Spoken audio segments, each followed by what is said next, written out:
Hello po, good evening po sa inyo lahat. Welcome to my channel, Best Investments by Mitsubachi, and I am a accredited seller of the MCA Home. So today, tara samahan niyo ako at ituturo ko kayo sa aming 2-bedroom unit dito sa penthouse level. Okay po?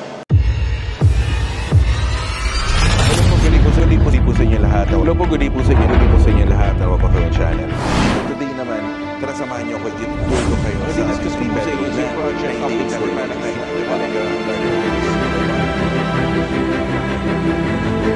Best Investments by Mitsubachi, and I am an accredited seller of the MCA Home.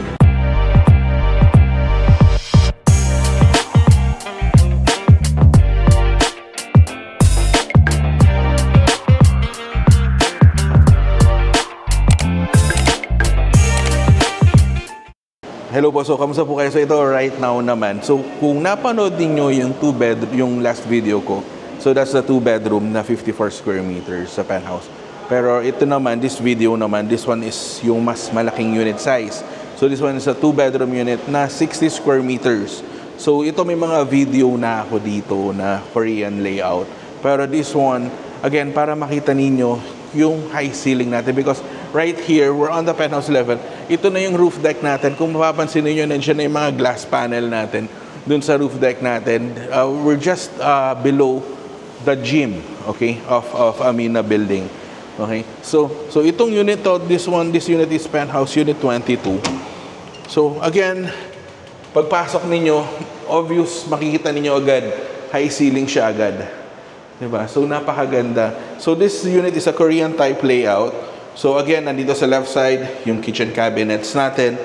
So standard deliverables natin, yung may countertop tayo dito and yung cabinet system natin dito. Okay? And then dito on the opposite side, nandito ngayon yung ating bedroom 2. So sa bedroom 2, this is 60 square meters. So it is very spacious pa rin. And still high ceiling din siya, 'di ba? So napakaganda dito. And also dito kaya yan kahit double bed or bunk beds, 'di ba? Yan, kasya dito sa kwarto na to. And then mini hallway again. And then this is our toilet and bath. Okay? So again, standard deliverables tayo, granite countertop.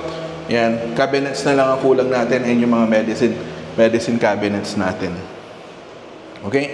Then here is our dining area. You can put your dining area here. So doon sa mga dress up na unit natin, 4-seater, kasya po yan dito, di ba? Just across na din natin dito yung ating living area. So what good about this unit is this unit is facing towards Sierra Madre Mountains. Pero mamaya na yan. Punta muna tayo dito sa bedroom 1. Pakita ko muna sa inyo yung bedroom 1. So dito kita ninyo obvious, malaki, malawak, high ceiling. Napakaganda. 'Di ba? Napakaganda nitong unit na 'to. 'Di ba? Kung yung mga napapanood ko, papalabas ko na video sa inyo yung facing sa kabilang side. Okay, facing the city skyline. This unit naman is on the opposite side.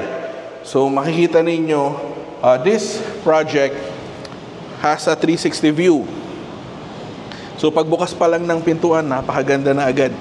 So kita agad natin si Sierra Madre Mountains. So the unit is facing east, morning sun, 'di ba? Napakaganda, napakalinis. Ang sarap tignan, lalo na pagka New Year din dito. So a view of a residential area, 'di ba? Wherein dito kita nyo rin yung mga mountains natin.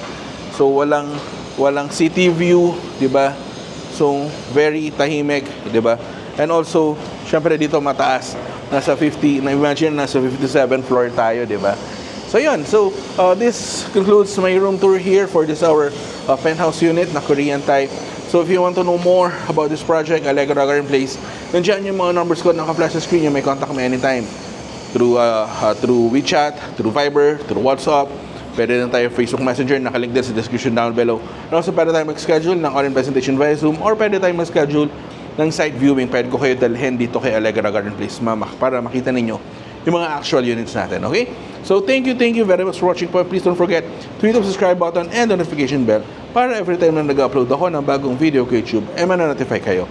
So thank you very much for watching po. God bless po. Stay safe po. Bye-bye po.